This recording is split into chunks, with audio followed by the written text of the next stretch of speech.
You might have heard that live shopping is exploding. And I have to tell you, I have been on Whatnot for a couple of weeks now, and I see why it is. Now, Whatnot is my sponsor, and they are the reason I got on the platform and checked it out. I'm glad they did. They made it easy for me. I'm going to make it easy for you. I love it. Whatnot is where you get great products without paying full price. It's that simple. I'm hooked on their live shows, too. You got to see them. They're so much fun. And I see why Whatnot has climbed to the top of the App Store. And listen, if you're selling online, or maybe you have a storefront and you're hoping people will find your listing or maybe walk in your store, Whatnot flips that, because on Whatnot, you go live and you sell directly to people in real time. And I may admit, although you didn't hear from me, I may have picked up a couple of power tools or so in the past couple of days. I'm just saying. Whatnot, it's the largest dedicated live shopping platform with beauty, collectibles, electronics, luxury, fashion, even cookies, and anyone can sell. In fact, people who sell on Whatnot sell 10 times as much as any other major marketplace. That's because you're not just listing products, you're building real connections with buyers. So whether you're shopping or you're selling, download the Whatnot app today and get free shipping on your first order. Just search WHATNOT, Whatnot, in the App Store and start scoring amazing deals.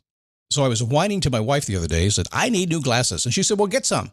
I couldn't tighten them anymore. They were scratched. You know the thing, right? But I didn't want to go through the process because you have to make the appointment. You have to spend weeks to get them done. And you got to pay a fortune, right? That's real. But I did.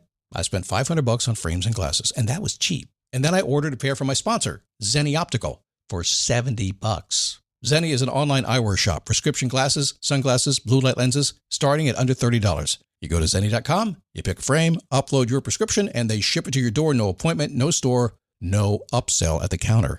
And by the way, if you are saying, do I really need new glasses, or do I have to put up with one pair to do everything I need to do for the next 2 years? No, you can get what you want starting at under $30. And if you've never bought glasses online, don't worry about it. I haven't either. Zenni has a virtual try-on so you can see exactly how the frame looks before you commit to buying them, with no salesman looking at you saying, those look good, but these expensive ones would look better. No, you don't get that. I'm excited. I can't wait to get my Zenni glasses and tell you more about them.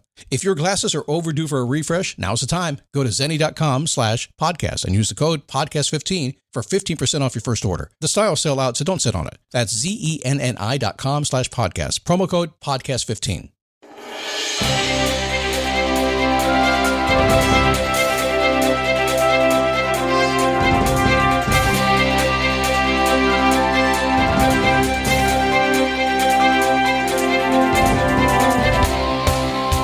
What's happening? How's your day going? Is it awesome? Are you fired up, motivated, ready to go do something spectacular in the hot, hazy days of summer? Why not, huh? In Florida, we hide in the summertime. It's too darn hot. Today, I'm going to talk about a cooler place I like to go up in the Great Smokey Mountain National Park, and a big climb I love to do up there.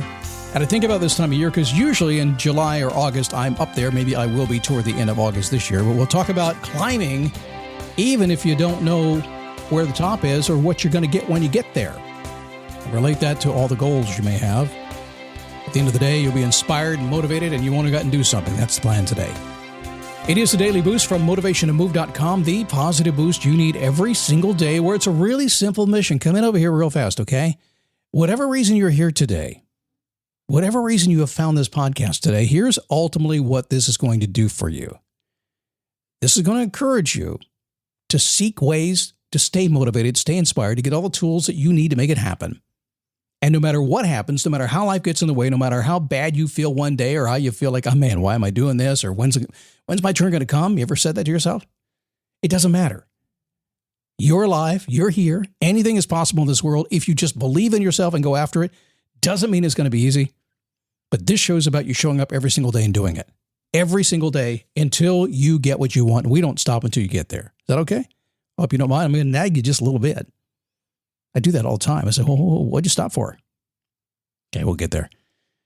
How are you? My name is Scott Smith, founder, chief motivating officer here at motivationtomove.com.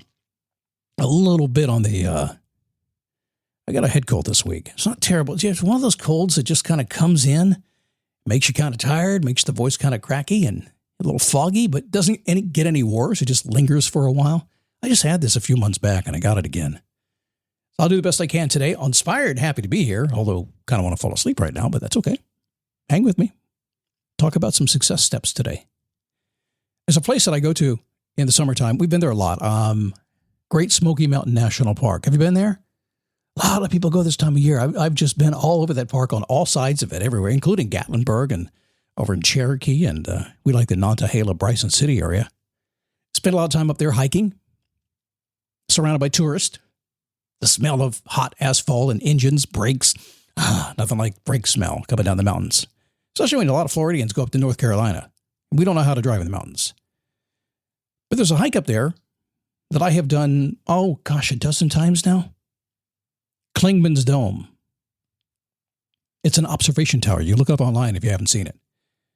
It's 6,644 feet above sea level. Doesn't sound really high, but on the East Coast, it's one of the highest places. And it's a heck of a climb. So when you drive up to Clingmans Dome, you're going to go do the hike. It's one of those trails that it's not a hard trail. It's probably an easy trail. It's a paved trail. It's a half-mile long trail. And you got to drive about 35 or 40 minutes just to get to it. And when you get up there, you're in this big parking lot with all these people. And here's this hill going up. And you begin your climb. Most people would consider it pretty strenuous. It's not an easy climb, but it's not difficult if you're in the mountains. But the average person only takes about 30 minutes to complete this climb. And there are lots of places to take breaks along the way. And a conversation that my wife and I had after we read the sign kind of lingers in my head. A couple of people just ahead of us had said, hey, I'm not sure if we can do that. And we should do that because it might be foggy at the top. So here they drove all the way up, had all the plans, had decided to make the effort to get to the base of where this hike began. And because it might have been cloudy at the top and because it was a pretty hard walk, maybe we just won't do it because we might not see what we came to see. Let's not say we did. My wife and I are looking at it going, okay, wait a second.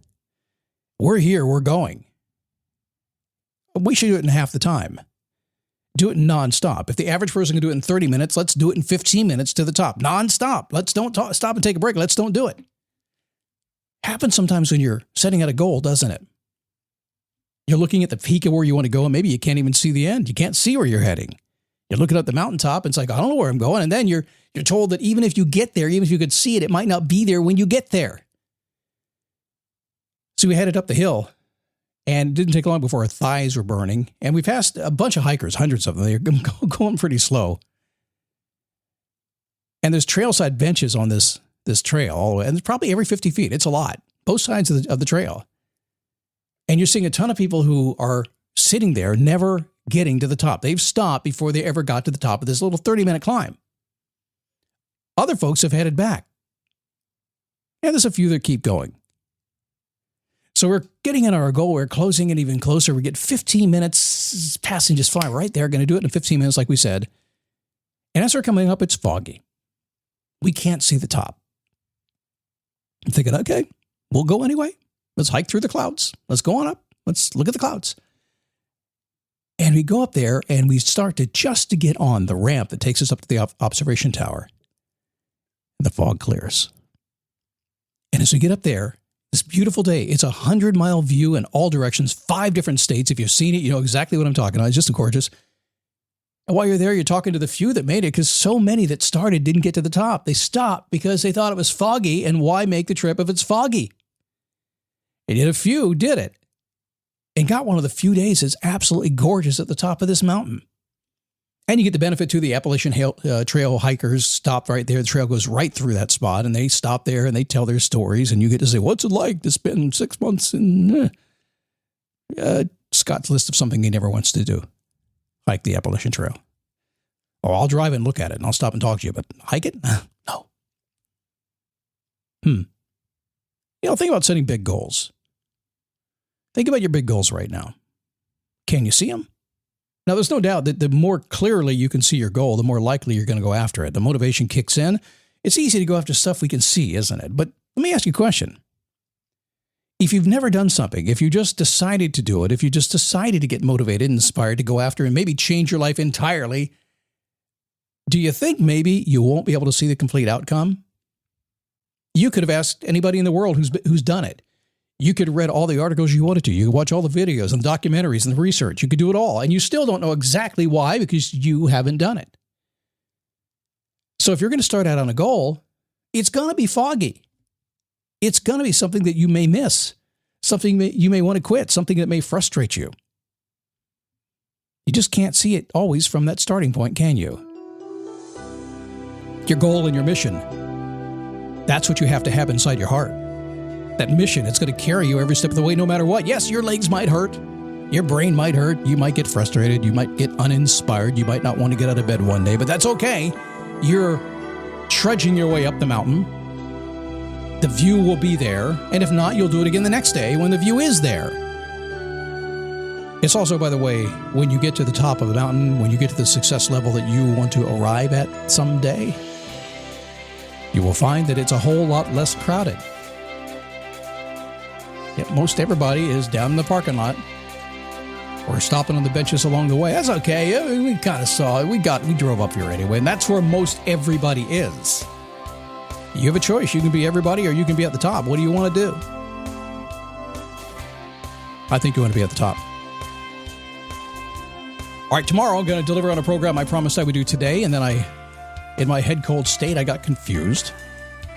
And that happens sometimes. A client I had called me one day and she said, Scott, I want to be a thought leader. And my answer blew her away in its simplicity. And I want you to hear it because I think you might be overworking it if you'd like to be a thought leader or an influencer or somebody like that. All right, have a great day. I'll see you tomorrow right here, maybe feeling a little bit better. Who knows? But in any case, the Daily Boost will continue.